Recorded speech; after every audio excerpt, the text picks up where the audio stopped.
All activities are done through walking. We don't drive in this park. Why? Because the soils are too loose and soft that any weight can cause a challenge. You will not come out. We take nothing from the park, but only photographs. Because this is the route used by thousands of people. If you continue picking beautiful things along the way, the last person will have nothing to take.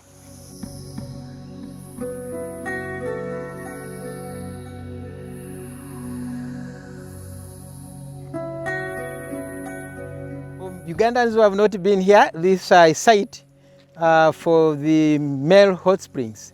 The hot springs are gender sensitive, they're both female and male.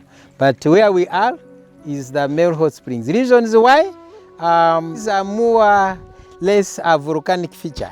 You know, we believe that the earth is heavily loaded with the heavy materials, rocks.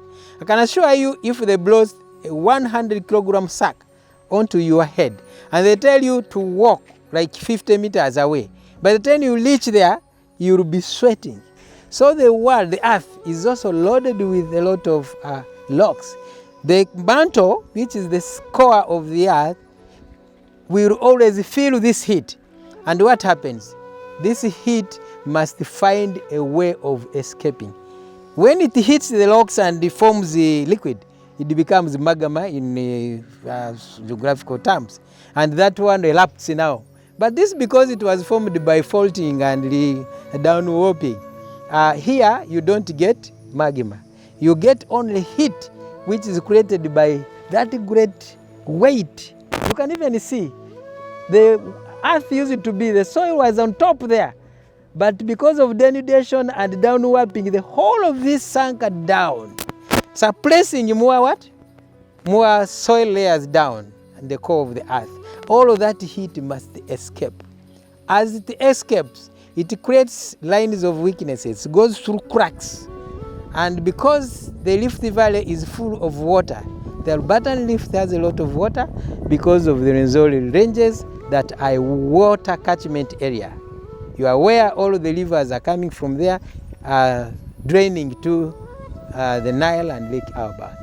And therefore, this water is found underground, what we call subterranean water, and because of that heat which is escaping from the ground, by the time it reaches the surface, this water is already boiled.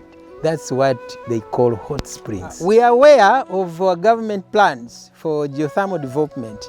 You know, government, we know they want to maximize all sources of energy. When one fails, they try another one.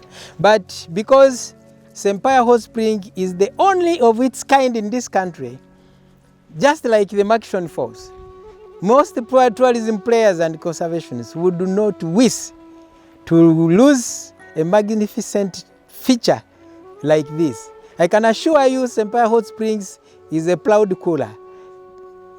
These springs have pulled very many Ugandans. They want to see this fascinating feature. It's very interesting. And it is going to attract more and more visitors. So where we are right now, this is the female hot spring. And at the female hot spring, that's where we do the cooking from. As you know, ladies, we are the ones who do the cooking. While you're at the hot spring here, you can cook matoke. It can take about 40 minutes. You can cook eggs. It takes 10 minutes. You can cook your luombo, your chicken, whatever meal you want to cook in the hot springs, and it takes a few minutes, and you eat it very natural, very nutritious. We have received many visitors visiting the hot springs.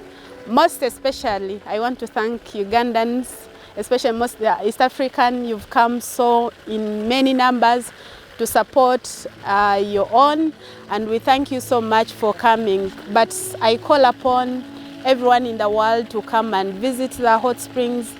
These are very magnificent that you can't find anywhere else in the world because they are very hot, about 98 degrees. So I call upon everyone to come and visit the hot spring.